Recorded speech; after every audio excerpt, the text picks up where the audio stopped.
इमाम अहमद इब्न हंबल के पास एक औरत आती है। गौर करके देखिए इस औरत के सवाल के बाद हमारी हैसियत क्या रह जाती है, जरा तसव्वुर कीजिए। एक औरत आती है, कहती है कि इमाम साहब एक मसला पूछने आई हूं। कहा क्या मसला पूछती हूं? कहा मैं चरखा चलाती हूं। चरखा जानते हैं ना, महात्मा गांधी वाला चरखा मालूम है ना? हम लोगों के यहाँ तो आज भी लगे हुए हैं कहीं कहीं। जो लोग हैंडलूम हाथ से कपड़ा बनाते हैं वहां चरखे भी हैं, हाथ से फिरता है, सूत काटते हैं। तो क्या कहती है इमाम अहमद इब्न हंबल से वो औरत कि इमाम साहब मैं चरखा चलाती हूं और दूसरे लोगों का सूत मजदूरी पर काटती हूं और उनसे मजदूरी लेती हूं। कभी कभी मैं रात में भी चरखा चलाती हूं। जब मेरे पास तेल होता है। इस औरत के सवाल के बाद हमारी हैसियत क्या रह जाती है? सुने हमारी मां बहनें, औरतें ऐसी भी गुजरी हैं। सिर्फ लाइट मारने वाली औरतें हर वक्त नहीं होती हैं। सुने इमाम साहब मैं कभी कभी रात में भी चरखा चलाती हूं। जब मेरे पास चिराग जलाने के लिए तेल होता है तो मैं चिराग जलाकर उसकी रोशनी में चरखा चलाती हूं, सूत काटती हूं। इमाम अहमद इब्न हंबल फरमाते हैं अल्लाह तुम्हारी रोजी में बरकत दे, रिस्क में बरकत दे। कहा इमाम साहब कभी कभी चिराग में तेल नहीं होता हमारे पास, लेकिन हमारे पड़ोस में खुला हुआ आंगन है, हमारे पड़ोसी का खुला हुआ आंगन है। कभी कभी उस आंगन में रोज चिराग जलता है, वो मेरे पड़ोसी का चिराग है, लेकिन वो अपने घर में अपने आंगन में चलाता है और उस आंगन में उस चिराग की रोशनी कभी कभी मेरे घर पे आती है। अगर मैं उस रोशनी में चिराग जला सूत फिरा लूं, उस पड़ोसी की रोशनी में अगर मैं सूत फिराऊं, चरखा चलाऊं, तो उस पड़ोस की रोशनी से जो सूत में फिराऊं और उसकी कीमत में मैं अपने मालिक से लूं तो यह कीमत मेरे लिए हलाल होगी या हराम होगी? क्या मैं उस रोशनी में जो चरखा चलाकर जो पैसा कमाऊं वो मेरे लिए जायज होगा या नाजायज होगा? तसव्वुर करो इमाम अहमद इब्न हंबल गश खा के चक्कर खा के गिर जाते हैं कि इस दुनिया में इस दौर में ऐसी औरतें भी मौजूद हैं जो तकवे का ऐसा मायार अपने अंदर पैदा की हुई हैं, ऐसा मायार अपने अंदर पैदा की हुई हैं। इस तकवे की रोशनी में जरा तसव्वुर करो हम कहां हैं, हमारी रोजी क्या है, हमारा माल क्या है, हमारी इनकम क्या है, हमारी इनकम आ कहां से रही है। इस औरत के सवाल के बाद हम तसव्वुर करें कि हम कहां खड़े हैं। फिर कहते हैं कि ये हमें परेशान कर रहा, वो हमें परेशान कर रहा, फला का अज़ाब। कुछ नहीं, हमारे आमाल हमें परेशान कर रहे हैं, हमारे करतूत हमें परेशान कर रहे हैं, हमारी बदअमली हमें परेशान कर रही है। अहमद इब्न हंबल रहमतुल्लाह अलैह ने कोई जवाब नहीं, सिर्फ इतना कहा, अय अल्लाह की बंदी, अगर तुम्हें लगता है तुम उससे मांगने तो नहीं गई हो, तुमने चोरी तो नहीं की है, अगर उसके आंगन में रोशनी जल रही है और वो तुम्हारे आंगन में आ रही है तो मेरे हिसाब से, इमाम अहमद इब्न हंबल ने कहा, उस रोशनी में, चिराग की उस रोशनी में अगर तुम सूत काट लेती हो तो मेरे हिसाब से कोई गलत तो नहीं है, लेकिन फिर भी अगर तुम परहेज करो और बचो तो ये तुम्हारे लिए ज्यादा बेहतर है। ये अहमद इब्न हंबल का जवाब, जबकि चोरी नहीं थी, वो जला रहा है, दरवाजा नहीं है, आंगन से आंगन मिला हुआ है और उसके आंगन से उस चिराग की रोशनी यहां आ रही है। तो इसमें भाई आप ये लाइट जल रही है, अब इधर रोशनी जा रही है तो उस आदमी का क्या कसूर है? तुम अगर चाहते हो कि मेरी रोशनी मेरे घर तक रहे तो तुम्हें अपने घर का इंतजाम करना है, लेकिन अगर आपके घर की रोशनी और आपके बल्ब की रोशनी मेरे घर आ रही है और आप ये कहें कि अपना मेरी रोशनी तेरे घर क्यों आ रही है, हट अपना घर तोड़, तो आप गलत है ना। जरा तसव्वुर करो अहमद इब्न हम्बल ने, जब वो औरत जाने लगी, वो बूढ़ी औरत, तो अहमद इब्न हम्बल रहमहुल्लाह ने लोगों से पूछा कि ये जिस बाप की बेटी है, इसका बाप कोई मामूली शख्स नहीं होगा, ज़रूर किसी अच्छे और नेक बाप की तरबियत होगी जिसने ऐसी नेक बेटी पैदा की है। ज़रा तसव्वुर करिए। नबी अकरम की दुआ इसलिए कबूल हुई क्योंकि आप सरापा रिज़्क़ हलाल इस्तेमाल करते थे। सहाबा की इसलिए मदद हुई उस जंगे बदर में क्योंकि किसी सहाबी ने माले हराम को अपना लुक़मा नहीं बनाया। मेरे भाइयों, 1000 का लश्कर फिर मगलूब होता है और 313 सहाबा को फतह होती है। ये 313 सहाबा जो लड़े, ये कौन सी चीज थी? ये वही ताकत थी, वही स्पिरिट थी। कौन सी? ईमान। अगर ईमान ना होता तो लड़ते? कुछ ना कुछ देर के लिए भी मानना पड़ेगा कि इस लड़की ने जो जज्बात में आके नारा लगाया था कर्नाटक में, इसके अंदर भी कुछ ईमानी हरारत थी, तभी तो ये अल्लाहु अकबर का लफ्ज निकला है। इसका इनकार नहीं किया जा सकता। और बाद में पता चला कि उस बच्ची का बाप आलिम है, वो एक मौलाना की बच्ची है, तो जाहिर बात है कि तरबियत तो अच्छी रही होगी। वरना आजकल सियासी लीडरों की लड़कियां कहां नारा लगाएंगी अल्लाहू अकबर? वो तो वक्त के धारे में बहते हैं। वो तो हिंदू लोगों का वोट लेने के लिए मंदिर में टीका भी लगवा लेंगे। वो तो मूर्ति के सामने भी खड़े हो जाएंगे क्योंकि हमें इनका वोट चाहिए। तो तरबियत का भी फर्क होता है। हम अपनी औलाद को कौन सी तरबियत दे रहे हैं, कैसी तरबियत होनी चाहिए, इस पर हमें गौर करना चाहिए। जंगे खंदक के बारे में कभी सोचा आपने? जंगे खंदक में कितने मुसलमान थे? आपसे अगर सवाल करें तो शायद बहुत कम लोगों को मालूम हो। सिर्फ 3000 सहाबा, 3000, और इन 3000 सहाबा का मुकाबला कितने काफिरों से था, कितने यहूदियों से था? 10,000 का लश्कर। कोई तकाबुल है? कोई मुकाबला है? एक तरफ 3000, एक तरफ 10,000। वो हथियारों से लैस, ये बेचारे फुल हथियार नहीं। इन 3000 सहाबा को जंगे खंदक पर काफिरों से लड़ने के लिए अपनी रजामंदी का इजहार जो इन्होंने किया, ये 3000 सहाबा के दिल में जो 10,000 का खौफ नहीं था, वो खौफ निकालने वाली ताकत क्या थी? अगर आपसे सवाल करें तो मेरी इतनी तकरीर के बाद जो 1 घंटे से ज्यादा बोलते हुए मुझे हो गया, आप इस नतीजे पर पहुंच गए होंगे कि 3000 सहाबा जो 10,000 के मुकाबले में खड़े हुए हैं और लड़ रहे हैं, ये सिर्फ ईमान की ताकत थी। वो 10,000 से नहीं डर रहे हैं, वो सिर्फ ईमान की ताकत है। उनके दिलों में अगर डर है तो सिर्फ एक अल्लाह का डर है। वो किसी का खौफ उनके दिलों में मौजूद नहीं है। और जीते, उनको फतह हुई, उनको कामयाबी मिली। हम ये सारी चीजें भूल जाते हैं, हमें इस बात का एहसास नहीं होता है। तो भैया जल्दी निकल जाओ, बताओ ये कहां जा रहा होगा? इसकी तो शादी भी नहीं हुई है, कहां भाग रहा है?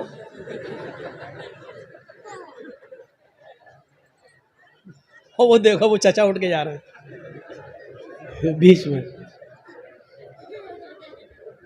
बीच में जब कोई उठता है तो मुझे पता नहीं क्यों इतना डर लगता है। एक बार हैदराबाद में प्रोग्राम कर रहा था ना, तो बीच में एक आदमी उठ गया, तो मुझे पता नहीं, उठा पेशाब करता है, सीधे आया, मेरा माइक पकड़ के और माइक फेंक दिया उठा के। और फिर उसके बाद अंडे चले, टमाटर चले, जूते चले, चप्पल चली। तो उस दिन से एक दहशत तो होती है ना, फिर बीच में उठ रहा कि फिर कोई खड़ा ना हो जाए। तो वो उस दिन से ये है बस भाई, जिसको उठना हुआ करे वो पीछे बैठा करे, जब चाहे तब निकल जाए। जो आदमी आगे बैठते हैं उनको मालूम है ना उनको कितनी बार पेशाब आता है, ज्यादा आता तो पीछे बैठो। और मेरी तकरीर हो रही है, पता नहीं पेशाब क्यों नहीं रोक पाते हैं आप लोग। लोग तो दिल की धड़कनें रोक लेते हैं। एक बार डॉक्टर के पास गया, डॉक्टर मेरा, हमने कहा डॉक्टर साहब जरा वो देख लीजिए मेरा पल्स। बोला नहीं नहीं नहीं तुम्हारा तो हाई होगा। हमने कहा अरे देख लीजिए डॉक्टर साहब, उसके बाद दवा। लेकिन आप, मैं मान नहीं सकता, हमें वो थर्मामीटर लगाने की जरूरत ही नहीं है, आपका पल्स देखना ही नहीं है, आपका वो क्या बोलते हैं उसको, बीपी, वो आपका हाई होगा, कुछ बड़ा ही होगा, नीचे नहीं हो सकता है। मैंने कहा डॉक्टर साहब सुन पड़ रहे हैं, हाथ पैर जरा कपकपी सी हो रही है। कहता कि जब आपकी तकलीफ सुन के हम लोगों के लेवल हाई हो जाते हैं, हम लोगों का बीपी हाई हो जाता है, तो आपका कैसे लो हो सकता है। उसने चेक नहीं किया, अल्लाह की कसम चेक नहीं किया, ऐसी दवा दी। बोला आपका नहीं करेंगे, हमें कसम है हम भी नहीं करेंगे आपका, और नहीं किया। पता नहीं, वो देखो बेचारे, देखो अब क्या करेंगे घर जाकर। अच्छा, जितना बोलते हैं उतना और लोग उठते हैं। थोड़ी देर बैठ जाओ भाई, थोड़ी देर बैठ जाओ। अब उनको क्या बोले हम।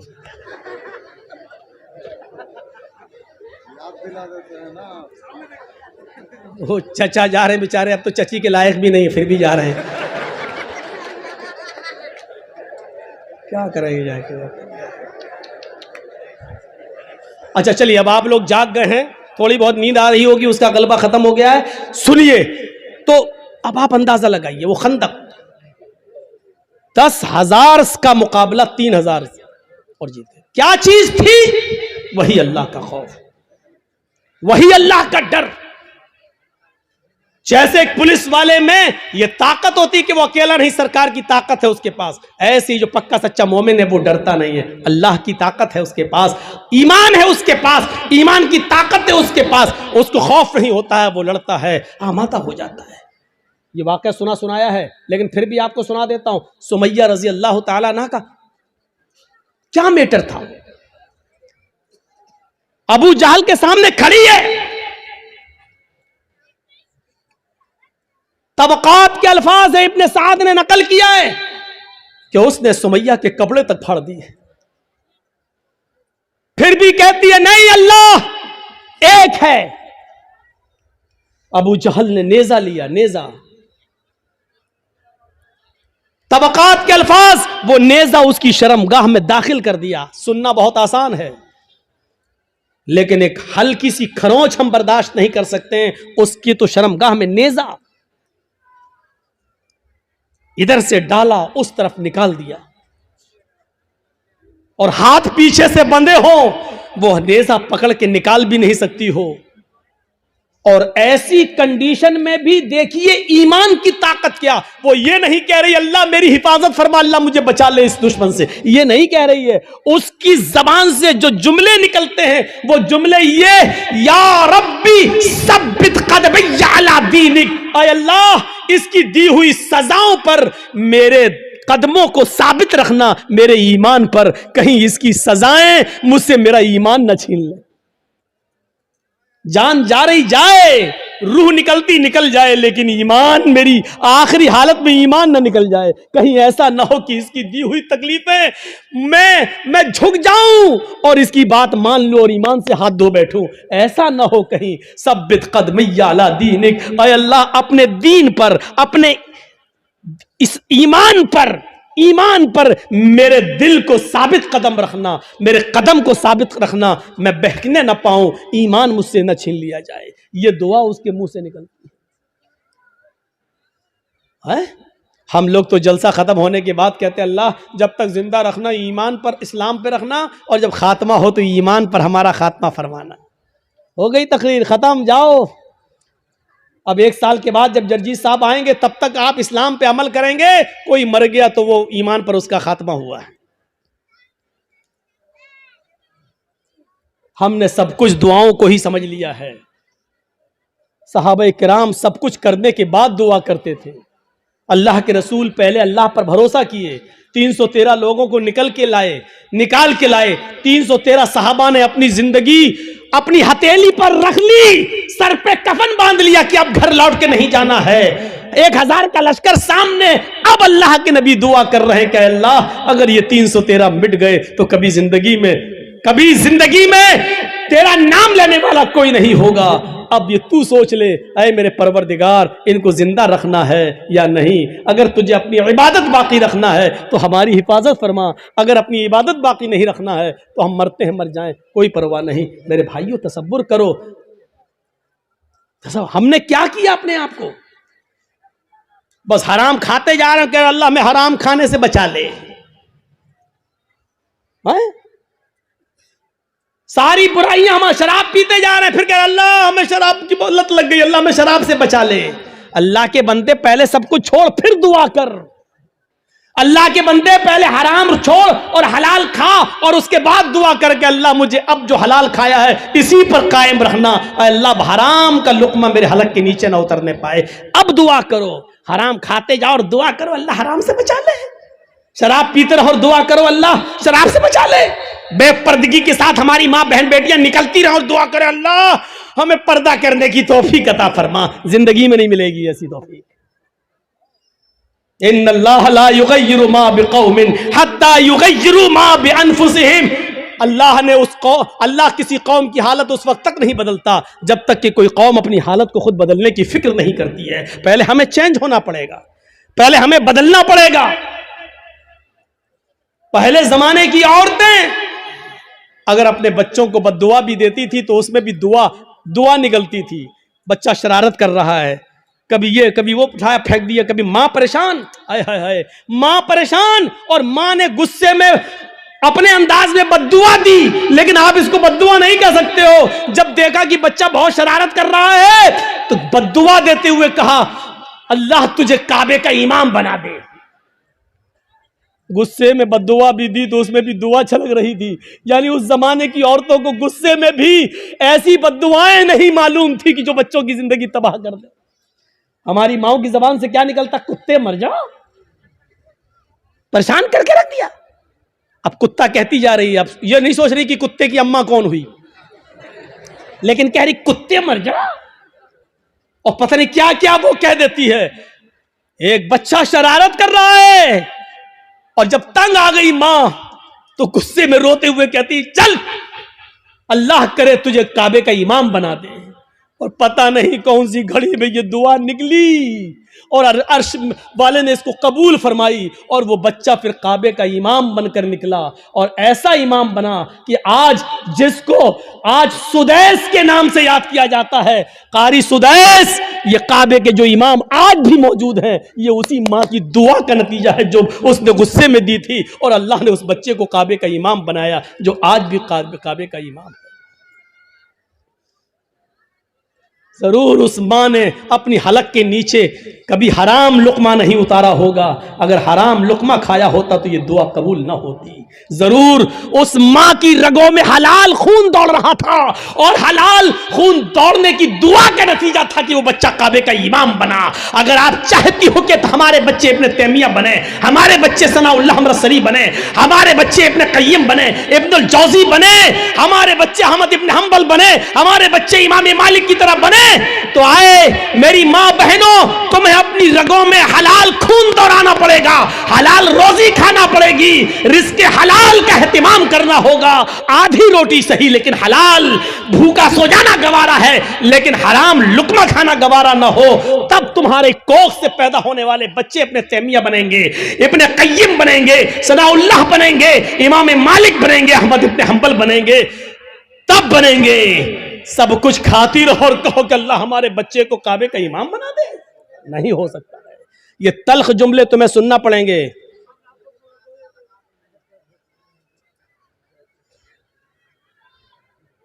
सुनना पड़ेंगे तल्ख जुमले। तसव्वुर करो क्या था वो जज्बा। सुमैया शर्मगाह में नेजा दाखिल, हाथ पीछे से बंधे और फिर भी इस हालत में क्या दुआ कर रहे हैं।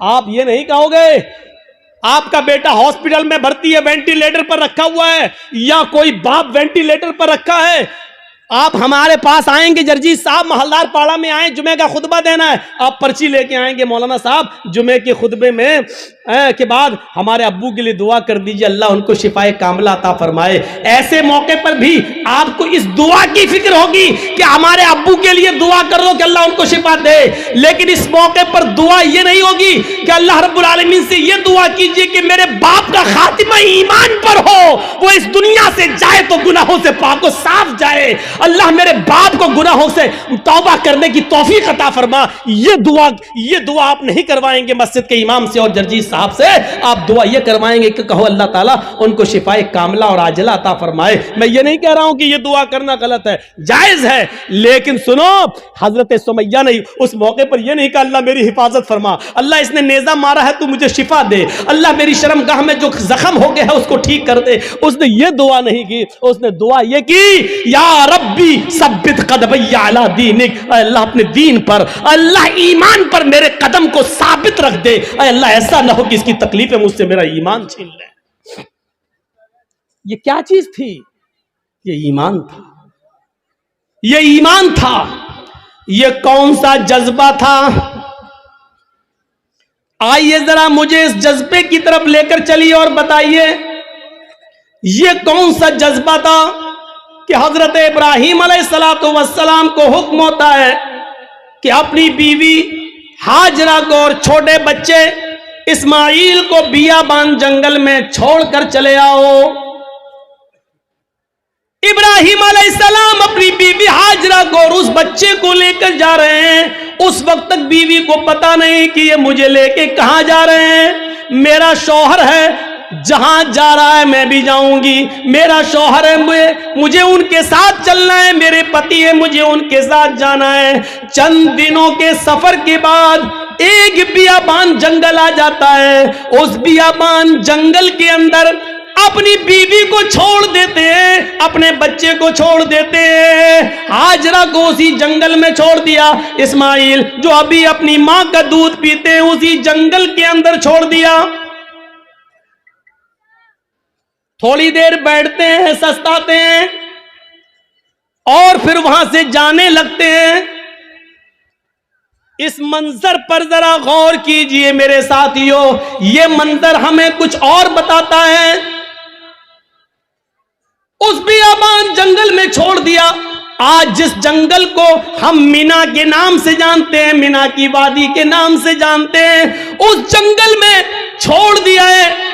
आपको पहले उसकी एक कंडीशन बता दें, आप यहां से कलियाचक तक जाएंगे, जगह जगह पर आपको बिजली के पोल मिलेंगे, जगह जगह पर आपको बिजली के खंबे मिलेंगे, आप रोशनी पाएंगे और सीधे कलियाचक पहुंच जाएंगे। लेकिन उस जमाने में बिजली के खंबे नहीं लगे हैं,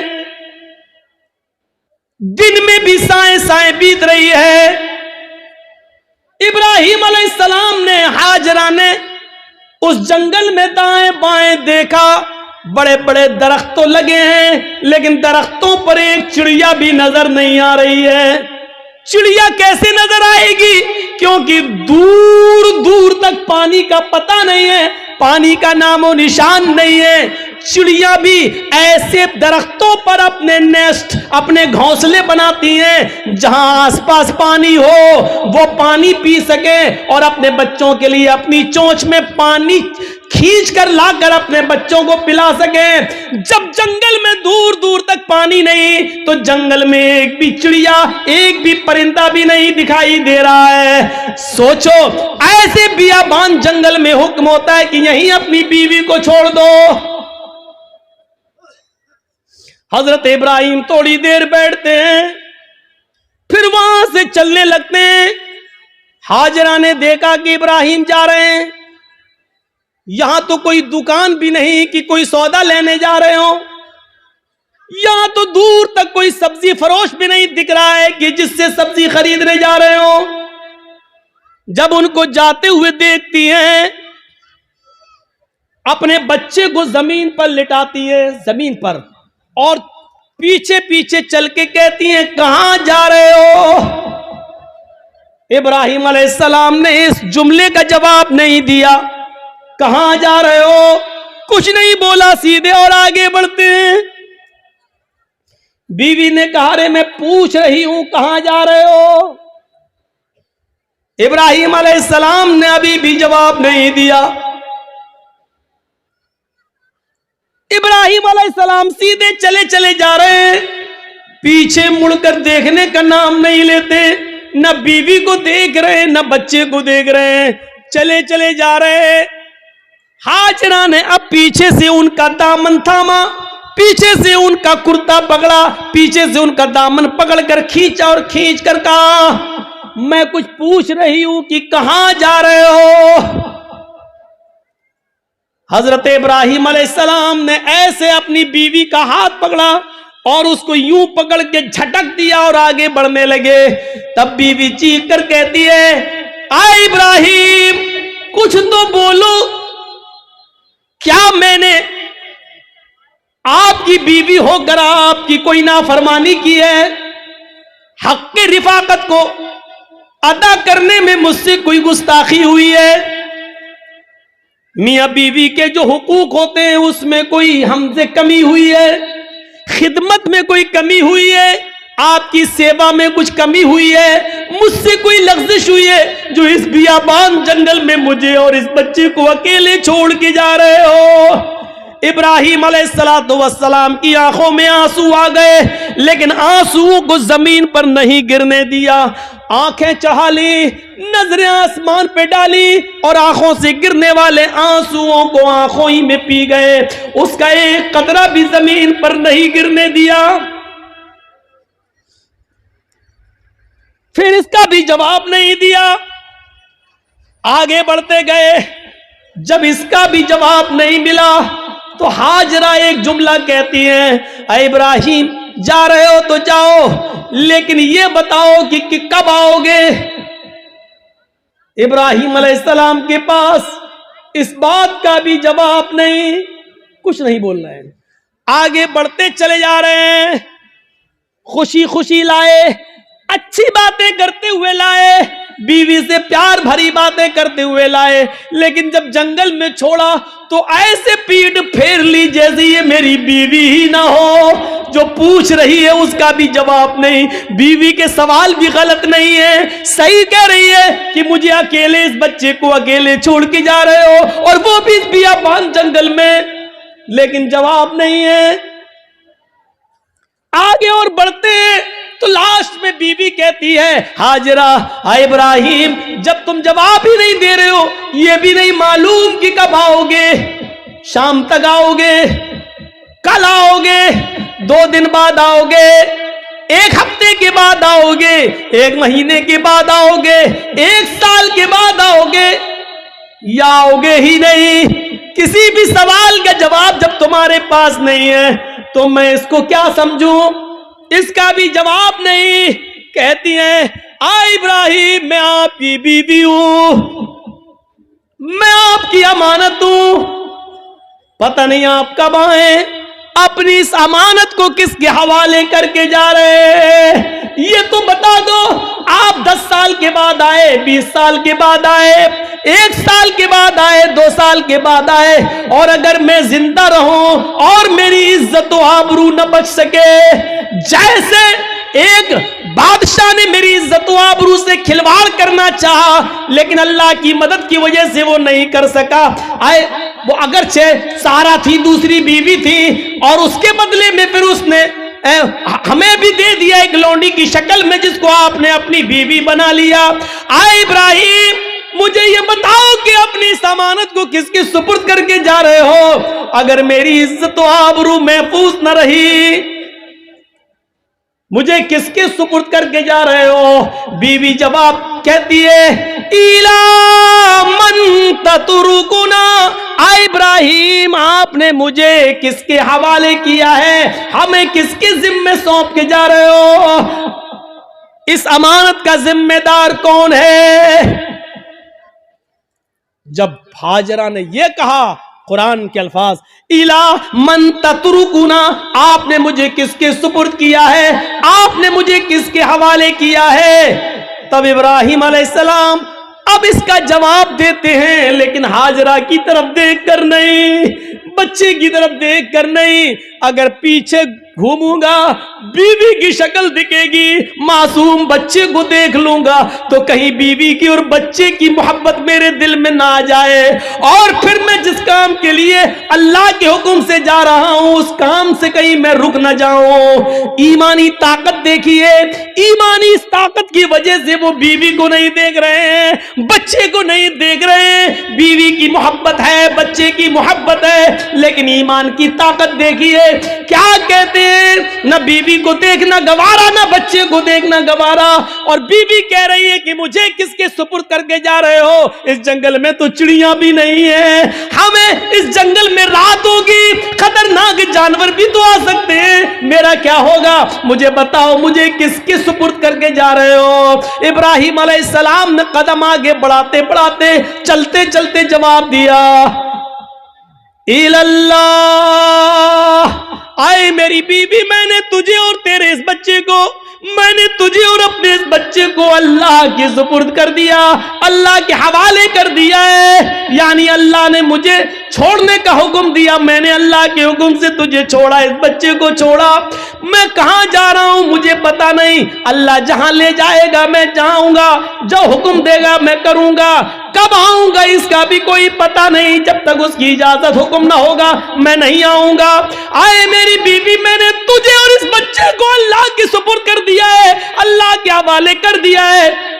अब इब्राहिम अलैहिस्सलाम की बीवी का भी जवाब सुनो। जब देख लिया कि मेरे शौहर ने मुझे अल्लाह के सुपुर्द कर दिया, तो उसके ईमान की कैफियत देखो।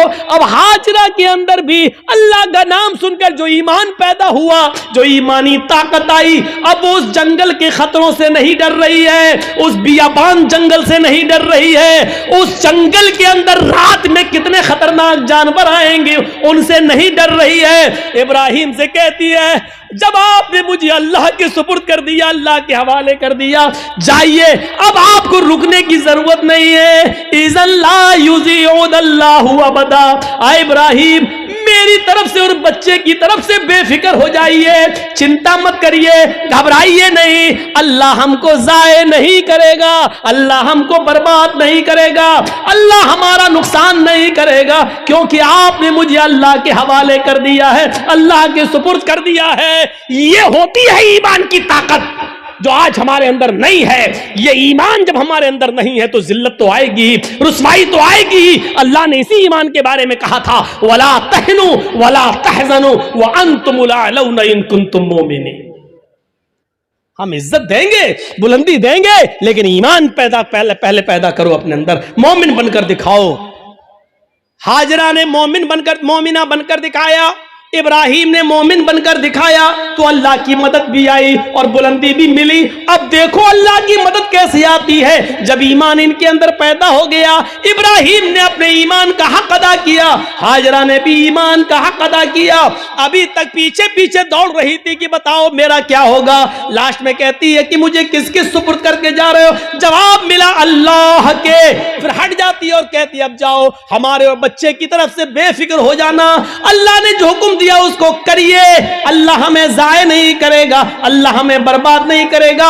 वो उस बियाबान जंगल में रुक जाती है, उसी जंगल में रहने लगती है। गौर करो कि उस जंगल में 2 या 3 दिन के लिए ही पानी था, 2 या 3 दिन के लिए सत्तू था, इसके अलावा हाजरा के पास कुछ नहीं था।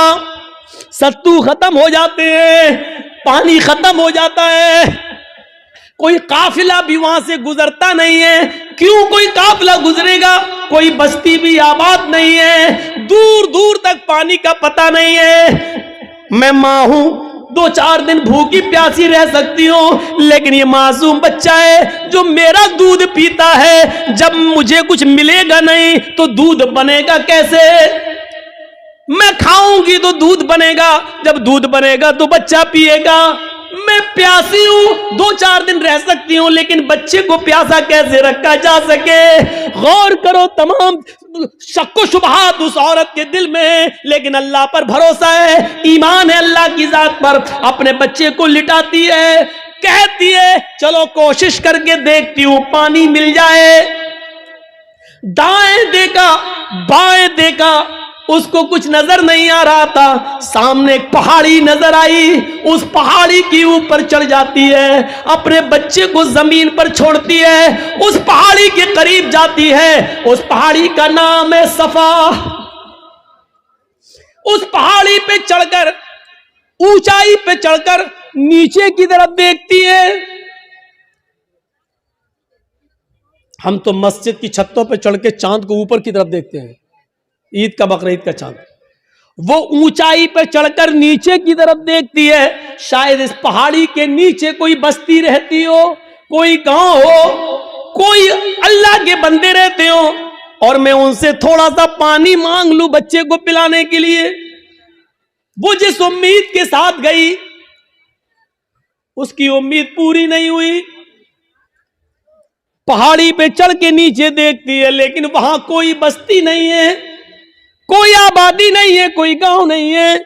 उसने उस बस्ती, उस पहाड़ी पे चढ़ के फिर घूम कर दूसरी तरफ देखती है कि उधर भी एक पहाड़ी नजर आ रही है। चले उस पहाड़ी के ऊपर चढ़ के देखे, शायद उधर पानी मिलता हो, या उस बस्ती के, उस पहाड़ी के नीचे कोई बस्ती आबाद हो। वो वहां से चलती है, कुछ देर रुक के चलती है, स्लो चलती है, और बच्चे की प्यास जब उसके दिमाग में आती है तो थोड़ा सा तेज दौड़ती है, तेज दौड़ती है, फिर थोड़ा सा स्लो होती है। वो 2-3 बार तेज दौड़ती है, 2-3 बार स्लो दौड़ती है। सफा से मरवा जाती है, लेकिन मरवा जाने के बाद भी उसको कोई बस्ती नजर नहीं आती। अब उसको मालूम है न सफा के नीचे कोई बस्ती है, न मरवा पहाड़ी के नीचे कोई बस्ती है, लेकिन बच्चे की प्यास जब देखती है तो बार बार जाती है, शायद कोई आने वाला आदमी मिल जाए, कोई काफिला मिल जाए, मैं किसी से पानी की चंद घूंट मांग कर बच्चे को पिला दूं। बच्चा अंगूठा अपने मुंह में रख के चूस रहा है। हदीस की किताबें कहती हैं, सफा और मरवा के दौड़ दौड़ कर हाजरा ने 7 चक्कर लगा लिए। सफा से मरवा 1, मरवा से सफा 2, सफा से मरवा 3, मरवा से सफा 4, सफा से मरवा 5, मरवा से सफा 6, और फिर सफा से मरवा 7। फिर मरवा से सफा पर नहीं आई, 7 चक्कर लगाकर ना उम्मीद हो गई कि अब पानी नहीं मिलेगा, तो अपने बच्चे के पास आकर बैठ गई, नजरें आसमान पे डाली। इलाहुल आलमीन, तुझे मालूम है, तू सब कुछ जानता है, तेरी जात से कोई चीज छिपी हुई नहीं है। 3 दिन पहले जब मेरा हस्बैंड, मेरा शौहर जा रहा था, मैंने उससे पूछा मुझे और इस बच्चे को किसके हवाले करके जा रहे हो? उसने कहा इल्लल्लाह, अल्लाह के हवाले। इलाहुल आलमीन, मेरा पति मुझे तेरे सुपुर्द करके गया है, इस बच्चे को तेरे सुपुर्द करके गया है। मैंने भी यकीन दिलाया अल्लाह मुझे जाए नहीं होने देगा। इलाहुल आलमीन, मैंने आज तक अपने पति की अमानत में खयानत नहीं की है। मेरे पति का ये बेटा, मेरा ये बच्चा आगे चलकर दीन की खिदमत करेगा, मैंने दीन के लिए वक्फ कर दिया है। आय अल्लाह, मेरे इस बच्चे के लिए गिज़ा का इंतजाम फरमा दे, पानी का इंतजाम फरमा दे। दिल से जो आह निकलती है वो असर रखती है, पर नहीं ताकत परवाज मगर रखती है। ऊपर से अल्लाह रब्बुल आलमीन ने जिब्रील को हुक्म दिया, आए जिब्रील क्या देख रहे हो? मेरी बंदी मुझे पुकार रही है और मेरा बंदा इब्राहिम इन दोनों को, इस्माइल और हाजरा को मेरे सुपुर्द करके गया है। अगर मेरे सुपुर्द करने के बाद भी ये दोनों भूखे और प्यासे मर गए तो फिर दुनिया से विश्वास उठ जाएगा, फिर ईमान किसके अंदर पैदा होगा? आए जिब्रील, जाओ, जिस जगह इस्माइल एड़ियां रगड़ रहे हैं उसी जगह पर तुम अपना पर मारो और फिर मेरी कुदरत का करिश्मा देखो। जिब्राइल आए और उसी जगह पर मारा और पानी का चश्मा उसी जगह फूट गया। इब्राहिम, इस हाजरा ने देखा कि पानी का चश्मा निकल गया तो वो रोकने लगी। पानी है वो बह रहा है, वो रोक रही है, इधर ना चला जाए, उधर ना चला जाए। वो समझ रही थी शायद अभी ये थोड़ी देर के लिए बंद हो जाएगा, तो समेट रही हैं। और जज्बात में कह रही पानी तो बहता जा रहा है, वो ऐसे लेती चुल्लू ऐसे रोक रही है और कहती जम जम, अबरानी जबान का लफ्ज जम जम, अरे कहां जा रहा, रुक रुक रुक, जम जम, जम जम का मतलब रुक रुक, ठहर जा।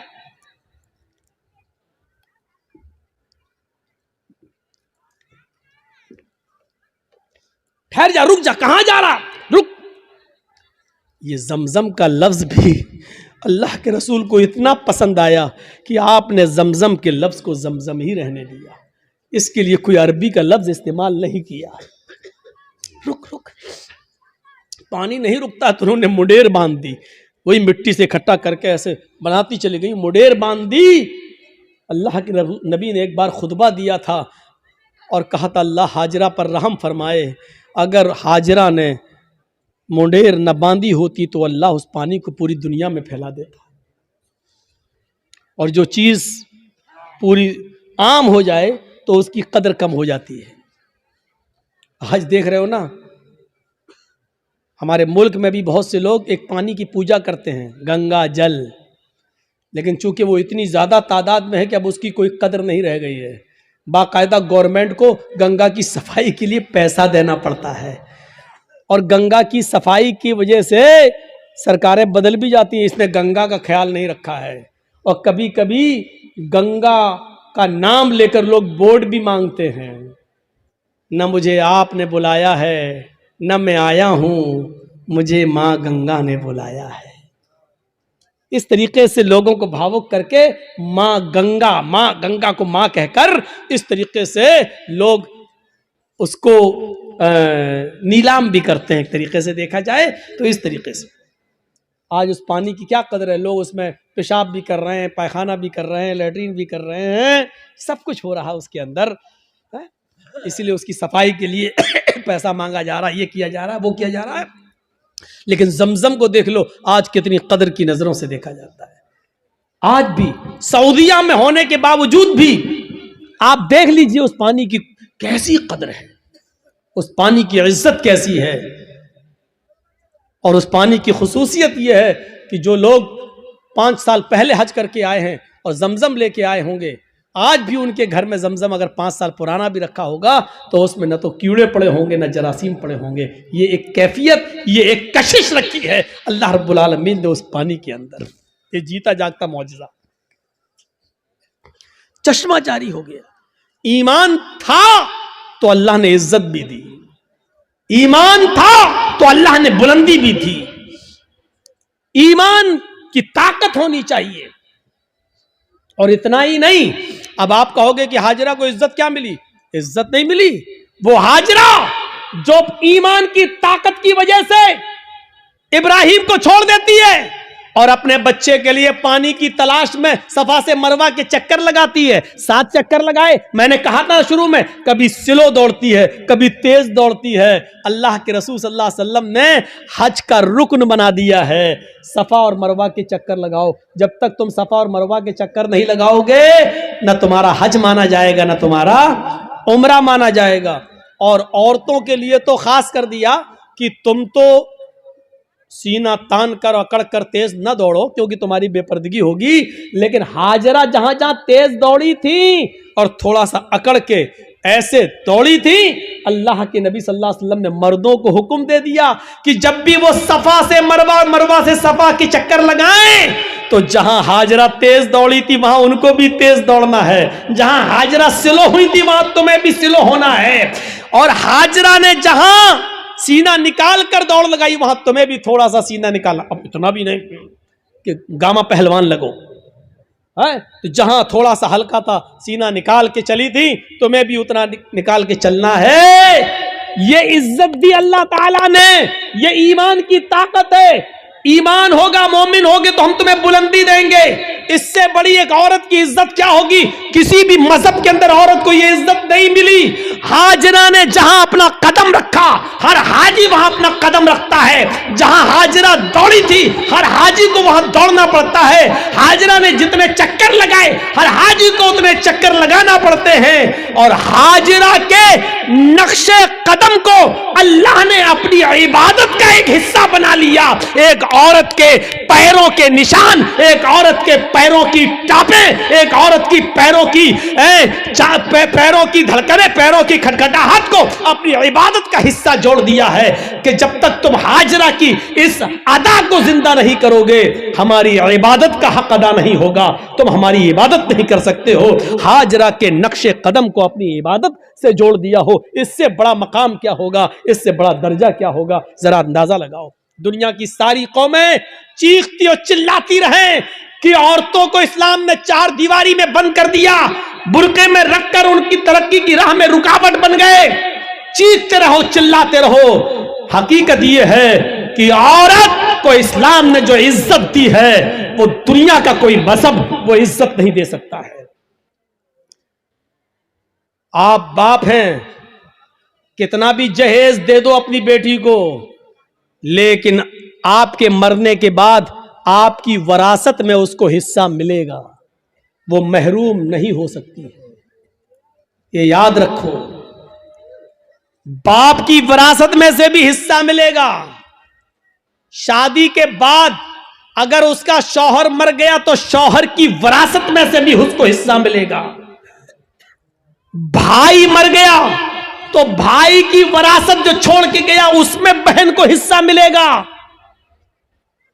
आप गौर कर रहे हैं? गौर कीजिए। और बेटा अगर मर गया तो बेटे की वरासत में से भी मां अगर जिंदा है तो मां को हिस्सा मिलेगा। गौर कीजिए कि एक औरत की हैसियत और इज्जत क्या है। जो लोग कहते हैं कि अल्लाह मौलाना मेरा बाप मर गए, उनके लिए दुआ करना, चाहे कितने मुल्ला मौलवियों को अपने घरों में लेके चले जाओ और दुआएं करवा लो कि अल्लाह मेरे बाप को बख्श दे, अल्लाह इसके बाप की दुआ मगफिरत फरमा दे।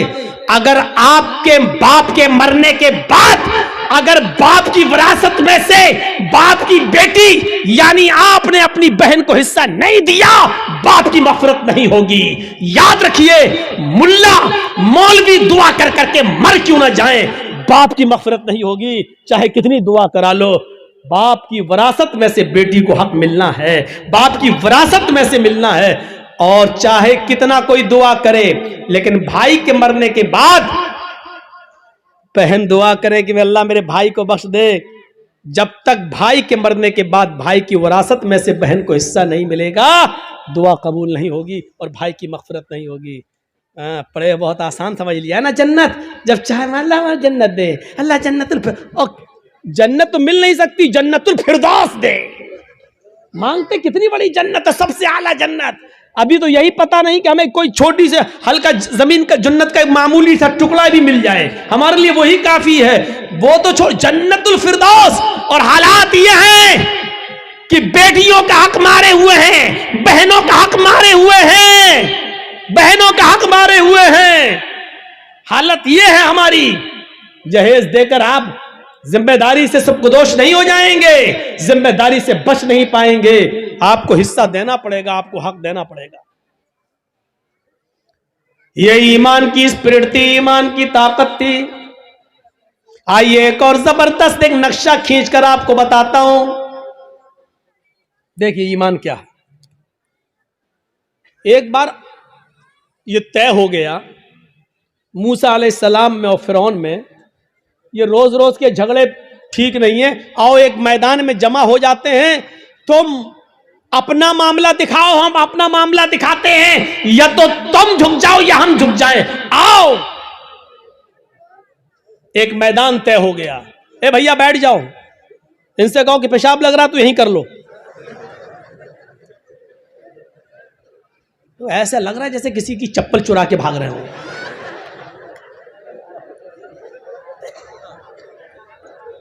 बैठिए यार। अब जो वाकया सुनाने जा रहा हूं वो बड़ा जबरदस्त और दिलचस्प वाक़या है, उससे बहुत सी चीजें आपको मिलेंगी। ईमान से पहले आदमी का हाल क्या है, लेकिन वहीं पर ईमान की दौलत जब उनको मिल जाए तो उनका हाल क्या होता है। देखिए, फिरौन ने अपने जादूगरों से कहा कि चलो आज मूसा को और मूसा की कौम को पस्त करना है। ऐसा करतब दिखाना, ऐसा तिलसम दिखाना, ऐसा जादू दिखाना कि मूसा और मूसा की कौम भाग जाए। शिकस्त होनी चाहिए। जादूगरों को भरोसा था, बिल्कुल चलो एक मैदान में जमा हो गए। मूसा अपने चंद साथियों को लेके आए, फिरौन अपना लाव लश्कर लेकर आया। फिरौन के साथ बड़े माहिर जादूगर थे, ये वाकया सुना होगा, लेकिन आज मुझसे सुनो। फिरौन के साथ बड़े माहिर जादूगर थे। तय होता कि चलो अपना अपना कर्तव्य दिखलाओ।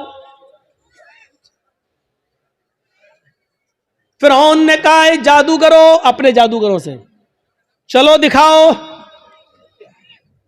जादूगर चूंकि ईमान वाले तो थे नहीं, इसलिए सौदेबाजी पर उतर आए और फिरौन से कहने लगे, फिरौन मेरे मालिक, मेरे आका, मेरे रब, मेरे खुदा, ये बता दो अगर हम फिर मूसा पर गालिब आ गए, अगर हम जीत गए, अगर हमने मूसा और उनकी कौम को हरा दिया तो हमारा इनाम क्या होगा? पहले हमारा इनाम तो बता दो, हम ऐसे ही क्यों करतब दिखाएं? हमारा इनाम क्या होगा? फिरौन ने कहा कि दिखाओ अपना करतब, दिखाओ अपना जादू। तो फिरौन के जादूगरों ने जादू दिखाने से पहले क्या कहा? कुरान उन जादूगरों के अल्फाज को रिकॉर्ड करता है। उन जादूगरों ने फिरौन से कहा, इन्ना लना लाजरन इन कुन्ना नहनुल गालिबीन। ठीक है, हम अभी जादू दिखाते हैं, लेकिन आए फिरौन ये बताओ, अगर हमने मूसा और मूसा की कौम को हरा दिया और हमारा करतब देखकर, हमारा नाटक देखकर अगर ये सब हार जाओ, भाग जाएं, तो हमारा अज्र क्या होगा? इन्ना लना लाजरन, हमारी मजदूरी क्या होगी, हमारा इनाम क्या होगा? इन कुन्ना नहनुल गालिबीन, अगर हम इनके ऊपर गालिब आ गए तो, अगर हम इनके ऊपर गालिब आ गए तो क्या इनाम होगा? फिरौन ने मुस्कुराते हुए जवाब दिया, इन्नकुम लमिनल मुकर्रबीन, अगर मूसा और मूसा का लश्कर हार गया, शिकस्त फाश दे दी, डर गया और भाग गया, तो तुम लमिनल मुकर्रबीन का तर्जमा में तुम मेरी कैबिनेट में शामिल हो जाओगे, कैबिनेट मिनिस्टर बन जाओगे। सही तर्जमा ये, तुम मेरे बहुत करीब हो जाओगे। एक चीफ मिनिस्टर होता है, एक प्राइम मिनिस्टर होता है, तो प्राइम मिनिस्टर और चीफ मिनिस्टर का के करीबी लोग कौन होते हैं? जो उसकी कैबिनेट में शामिल होते हैं। जो भी चीफ मिनिस्टर को करना होता है वो अपनी कैबिनेट से मशवरा करता है, प्राइम मिनिस्टर को जो करना होता है वो अपने कैबिनेट से मशवरा करता है। तो हम जो भी कुछ करेंगे तुम्हारे मशवरे से करेंगे, यानी तुम हमारे मुकर्रब हो जाओगे, हम तुम्हें अपनी कैबिनेट में शामिल कर लेंगे, बअल्फाज दीगर हम तुम्हें अपना वजीर बना देंगे, तुम्हें हम अपना मिनिस्टर बना लेंगे, वजीर बना लेंगे, तुम्हारा ये इनाम होगा। अब इतना सा लालच अगर किसी को मिल जाए तो ये तो बहुत बड़ी बात हो गई ना, बहुत बड़ी बात हो गई। आज भी अगर बीजेपी की तरफ से किसी मुसलमान को ये ऑफर मिल जाए तो वो भी बीजेपी पे चला जाता है। और देख लीजिए कितने लोग जा चुके हैं कि कैबिनेट में शामिल कर लिया जाएगा, बस हमारे लिए इतना ही काफी है। अब तो सब कुछ जायज हो गया, जो भी वो करेंगे वो सब ठीक है, वो सब ठीक है। अब तो झूठ को भी सच कहना पड़ेगा। जब उन जादूगरों ने सुना कि फिरौन कह रहा है कि इन्नकुम लमिनल मुकर्रबीन, तुम हमारे मुकर्रब हो जाओगे, हमारी कैबिनेट में शामिल हो जाओगे, हमारे मिनिस्टर बन जाओगे, इतना बड़ा इनाम का जब लालच उनको मिला तो वो फौरन तैयार हो गए। फिर उनके पास जो रस्सियां थी उन्होंने उन रस्सियों को फेंका, उन्होंने उन रस्सियों को डाला।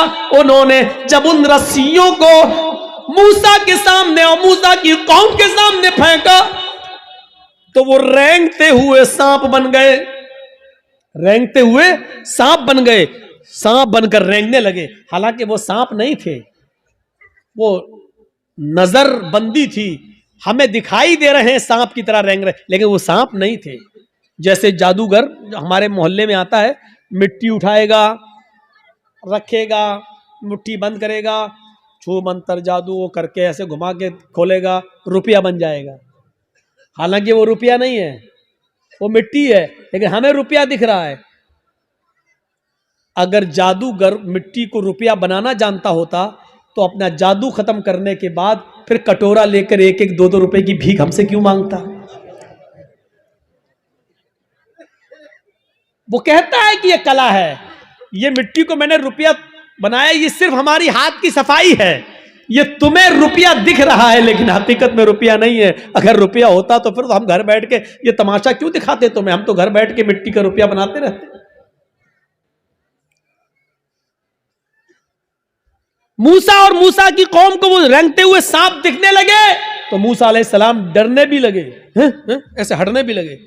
फौरन अल्लाह ताला ने फरमाया, मूसा डरो नहीं, ला तखफ या मूसा, अरे मूसा डरो नहीं, तुम्हारे पास जो लाठी है ना, जो डंडा है, इसको जमीन पर मारो, अन अलक़ि असाक, जमीन पर इस लाठी को मारो। मूसा अलैहिस्सलाम ने वो लाठी जमीन पे मार दी और जैसे ही जमीन पे लाठी मारी वो अजदहा बन गया। अजदहा बहुत बड़ा होता है, वो अजदहा बन गया और उसने अपना मुंह फाड़ा और अंदर को सांस ली, बाहर को नहीं, अंदर को, अंदर को। जब उसने अंदर को सांस ली तो वो जितने भी सांप जो रस्सियां बनी हुई थी वो सब उसके मुंह में घुसते चले गए, करके सबको खा गया। यहीं से मूसा फिरौन के जादूगरों की अकल ठिकाने आ गई। वो समझ गए हमने जो दिखाया वो नकली चीज थी, मूसा ने जो दिखाया वो ओरिजिनलिटी थी, वो असलियत थी। वो समझ गए कि अब हक के आगे मेरा बातिल नहीं चलेगा। यकदम वहीं से बदल गए, यहीं से चेंज हो गए। मूसा अलैहिस्सलाम ने डंडा जमीन पे मारा, वो अजदहा बन गया, अजदहा उनके सांपों को निकल गया। फिरौन के जादूगर समझ गए कि अब मेरी खैर नहीं, अगर मैंने कुछ और दिखाया तो हमारी आफत, हमारी बर्बादी, क्योंकि हमने जो दिखाया वो जादू था, मूसा ने जो दिखाया वो हकीकत है और जादू कभी हकीकत का मुकाबला नहीं कर सकता। फौरन वही के वही वो सारे जादूगर पलटे और चीख पड़े, आमन्ना बिर्रब्बे मूसा व हारून, हम मूसा और हारून के रब के ऊपर ईमान ले आए। चीखते हुए उन्होंने कहा, अब हमने फिरौन को छोड़ दिया, मैं मूसा और हारून के रब पर ईमान ले आया। उन्होंने ये नहीं कहा कि मैं अल्लाह पर ईमान लाया। जादूगरों ने क्या कहा? बिरब्बे मूसा व हारून, हारून और मूसा के रब पर ईमान लाया। अगर वो ये कहते हैं कि मैं तो अल्लाह पर ईमान लाया, तो लोगों का अल्लाह और लोगों का खुदा तो वही बना हुआ था फिरौन, इसलिए मूसा और हारून का रब नहीं था। मूसा और हारून अलैहिस्सलाम ने कभी फिरौन को अपना रब नहीं माना, मूसा और हारून ने अपना रब अल्लाह को माना था। इसलिए क्या कहा? आमन्ना बिरब्बि मूसा व हारून, मैं हारून और मूसा के रब पर ईमान ले आया, यानी मैं अल्लाह पर ईमान लाया। फिरौन तो शजदर रह गया, लाया था मूसा और उनको हराने के लिए और ये तो हम ही हार गए। ये सारे जादूगर पलट गए, ये सारे जादूगर उधर चले गए। अभी देखिए, जब तक जादू दिखा रहे थे तब तक वो काफिर थे, लेकिन जब मूसा ने अपना हुनर दिखलाया, मौजिजा दिखलाया, तो वो ईमान ले आए। अब ईमान लाने के बाद ताकत देखिए उनके अंदर वही मौजूद है, अभी हटे नहीं, अभी अपने घर नहीं गए। अब जब ईमान ले आए, जब कह दिया आमन्ना बिरब्बि मूसा व हारून, जब कह दिया कि हारून और मूसा के रब पर ईमान लाए, तब उनके ईमान लाने के बाद उनके अंदर ताकत क्या आई वो दिखाना चाहता हूं। एक मोमिन के अंदर ईमान जब आ जाए तो उसकी ताकत क्या होती है वो चीज समझ लीजिए। जब वो ईमान लाए तो फिरौन ने कहा, ये क्या किया तुमने?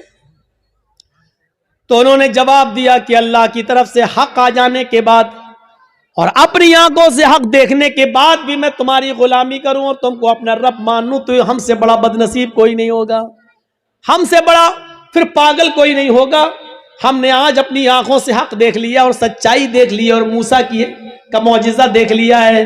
मूसा ने जो दिखाया वो अल्लाह की तरफ से है, इसलिए अब हक आ जाने के बाद हम तुम्हारी गुलामी नहीं कर सकते, हम तुम्हें तरजीह नहीं दे सकते।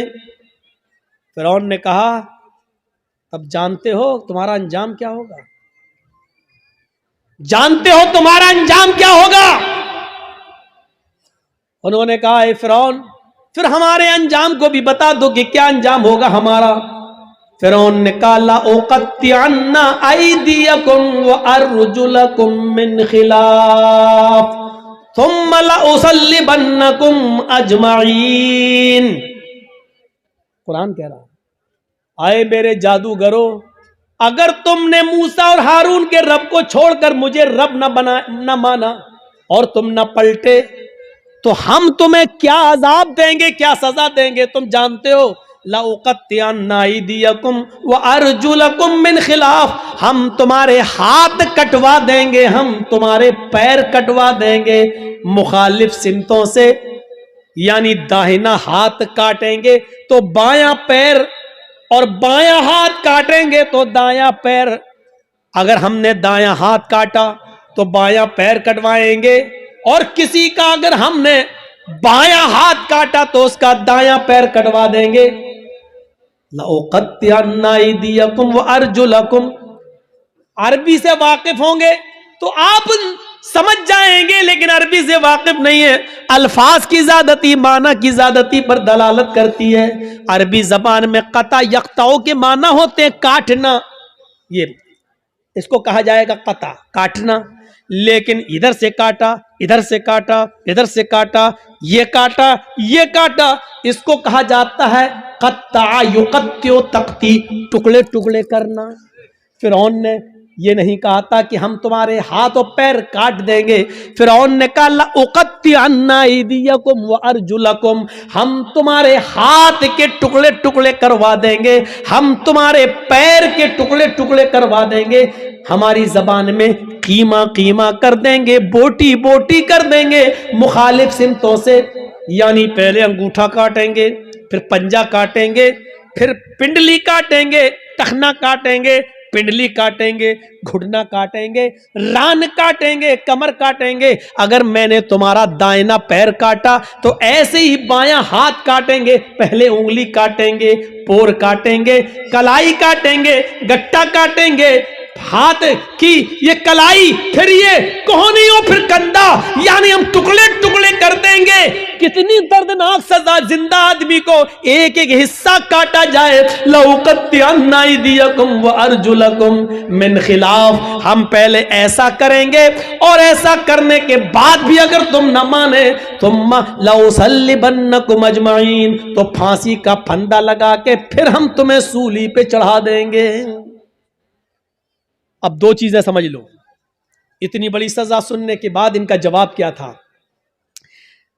जब काफिर थे, ईमान नहीं लाए थे, फिरौन के साथ आए थे, तब इनकी डिमांड क्या थी? तब इनकी डिमांड क्या थी? इन्ना लना लअजरन, अगर हमने अपना जादू दिखाया और मूसा को हरा दिया तो आप हमें इनाम क्या देंगे?